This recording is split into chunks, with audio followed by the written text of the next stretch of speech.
Oi, gente, como é que vocês estão? Eu espero que vocês estejam bem e já quero deixar claro que se vocês escutarem algum miado, é que estamos com gatos aqui recém-operados. Sim, nós castramos nossos gatinhos, mas isso é assunto para um outro vídeo.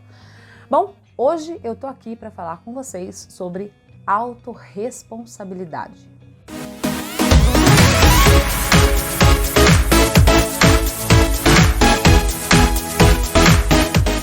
Bora falar sobre autorresponsabilidade? Bom, recentemente eu postei um vídeo numa outra rede, né? É a rede vizinha,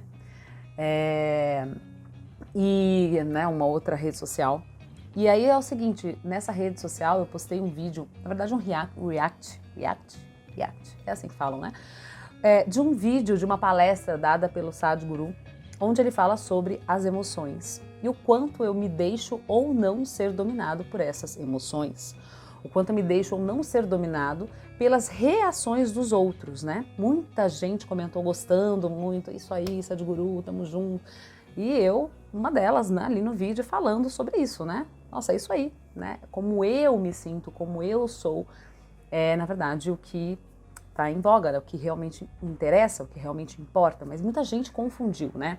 Então vamos lá, tiveram comentários assim: nós somos seres gregários, esse guru é um egoísta, isso é uma falta de empatia, comentários do gênero. O que me levou justamente a pensar, refletir, falar, vamos falar sobre isso no YouTube, vamos gravar um vídeo falando sobre autorresponsabilidade, o que está por trás justamente desse discurso do Sadhguru, tá? Então vamos embora. Ele começa falando, né, que muita gente pergunta para ele, nossa, Sadhguru, eu fico me perguntando como que você lida com tanta gente, né, como que é isso, as pessoas são tão diferentes, cada uma tem uma reação, tem as críticas, tem os comentários, como que é isso para você?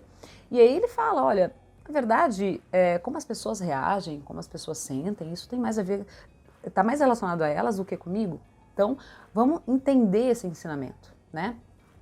Muitas vezes, sim, nós somos seres gregários, sim, é muito importante a gente ter empatia, a escuta ativa, se colocar no lugar do outro. Veja, ele não está falando que não é para fazer isso.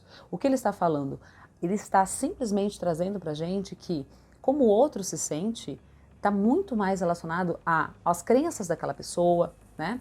Aos gatilhos mentais daquela pessoa. Se a gente traz aqui a terapia de esquema, aos esquemas daquela pessoa. O que são os esquemas? O que são as crenças? São circunstâncias, foram experiências que aquela pessoa adquiriu ao longo da vida, que ficaram ali acumuladas e que por algum motivo gerou algum trauma, algum medo, enfim.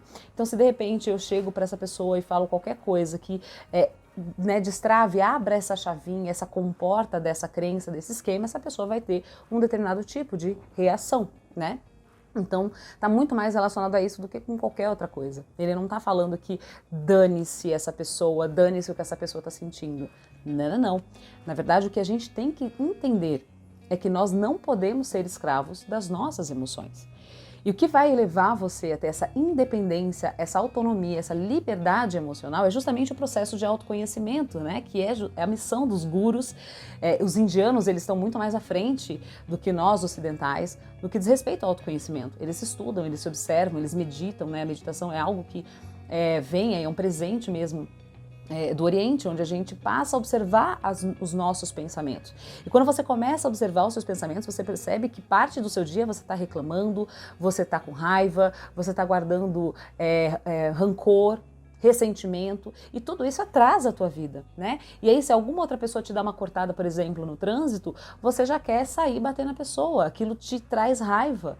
Né? Por quê? Porque trouxe um sentimento de injustiça. Então vamos olhar para essa injustiça. Qual foi o primeiro momento da sua vida que você sentiu essa injustiça e por que isso é tão forte, tão latente em você a ponto de despertar uma série de emoções, liberar uma série de neurotransmissores que muitas vezes, na grande parte das vezes, quando a gente está falando de raiva, são toxinas.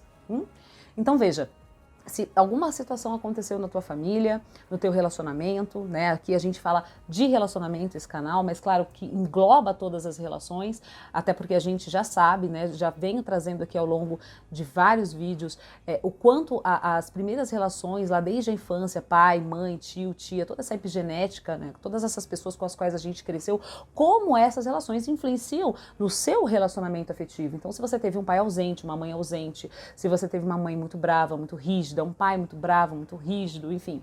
Isso ficou registrado dentro de você. E a partir disso você começou a criar alguns esquemas, né? Algumas teorias, algumas crenças com relação a isso. Esquemas desadaptativos, como se fala, como se diz dentro da terapia de esquemas.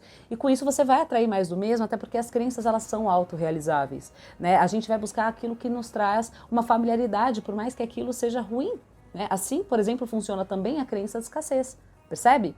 Então, quando o Sadhguru traz isso, ele traz pra gente uma noção e uma proposta e um convite para o autoconhecimento, né? Para entender por que eu sinto o que eu sinto. Por que o outro sente o que o outro sente? Tá, isso é meu ou isso é dele? Ele tá com raiva porque eu fiz alguma coisa específica ou ele tá com raiva porque ele é uma pessoa que tende a ter raiva quando essa coisinha acontece? Então vamos entender de onde vem esse sentimento e essas emoções para que assim a gente passe a ser senhor de nós mesmos. Inclusive, o livro A Inteligência Emocional, do Daniel Goleman, fez tanto sucesso justamente porque ele elucida, ele clareia, né, todo esse conhecimento a respeito das emoções. Nós somos comida das emoções, né? Um termo que o Gurdjieff fala que é food for the moon, né? Que a lua, dentro da astrologia, representa aí as emoções profundas. Então, quais as emoções profundas que estão dentro de você que fazem com que você entre no piloto automático e passe a agredir o outro? E aí você acha que o outro é culpado por aquilo que você está sentindo. Você acredita que o outro é responsável direto por aquilo que você está sentindo. Veja, o outro tem sim a sua responsabilidade, mas a maneira como ele agiu ou como ela agiu está mais relacionada a ela do que a você. A maneira como você age, como você reage, está relacionado a você. Percebe? O outro é o outro.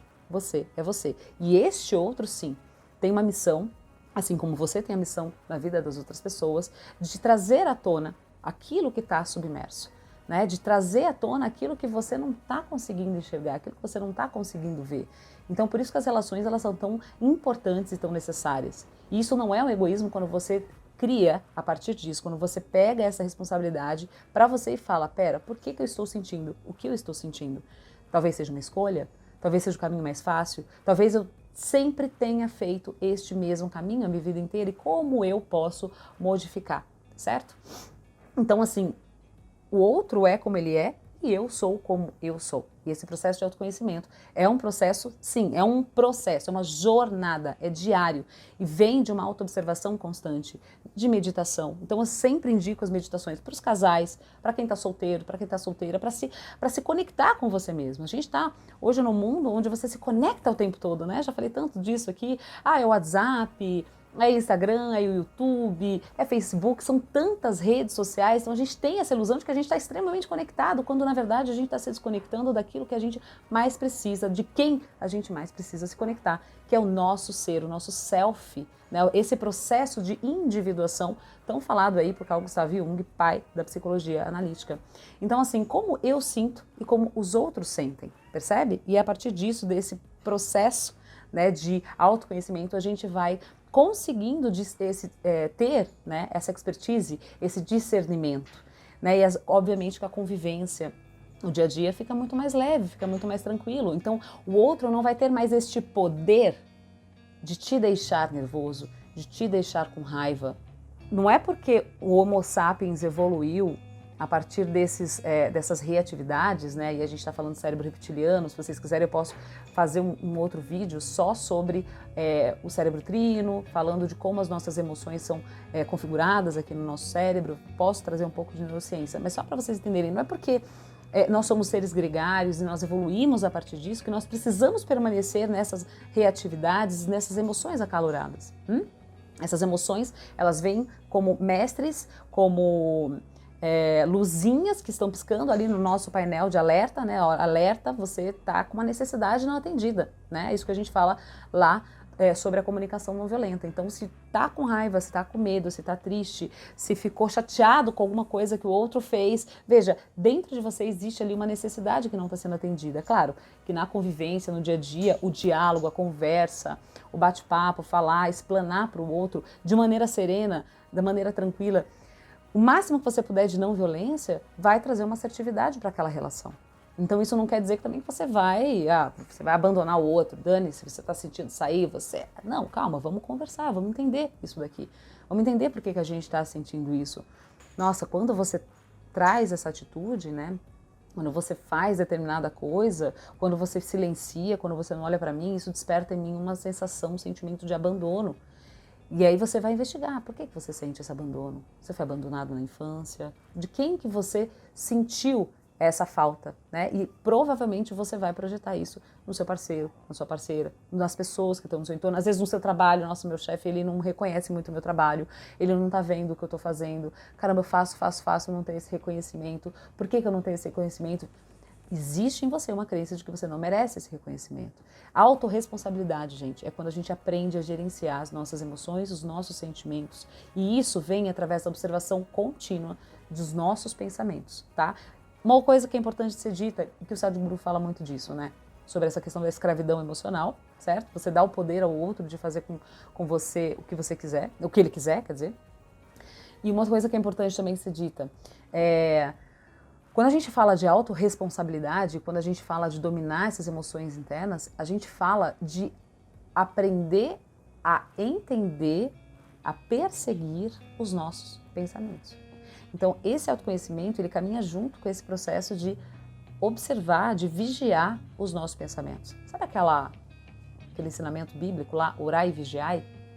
Orar e vigiar está muito relacionado a isso. É legal você orar, pedir, se conectar com a tua espiritualidade, seja lá qual seja, né? Se você é evangélico, se você é católico, se você é universalista, se você é da Umbanda, não importa. Orai, né? Orai e vigiai. E o vigiai é aqui, ó. É aqui. São os seus pensamentos. Porque o teu poder é o teu poder. Só você pode se permitir sentir o que você sente, né? Não está nas mãos do outro fazer com que você se sinta dessa forma. E se você, por um acaso, sentiu algo decorrente de uma atitude desse outro, questione-se. De onde vem isso? Qual a raiz desse sentimento, dessa sensação?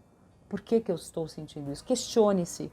Busque questionar, indagar-se constantemente, ao invés de culpar e apontar o dedo para fora. E eu tenho certeza que as suas relações vão ter grandes transformações, porque a autorresponsabilidade é a cura para muitas relações, a começar a própria relação que você estabelece com você no seu dia a dia, tá? Então, um grande beijo. Espero que tenha ficado lúcido aí para vocês, tenha clareado um pouco. Se vocês tiverem mais dúvidas, mais comentários, poxa, Sullivan, não concordo ainda com isso, me explica.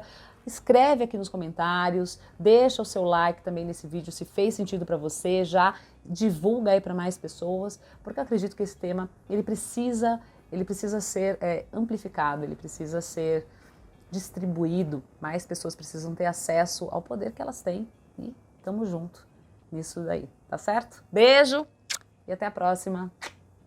Te espero. Tchau, tchau.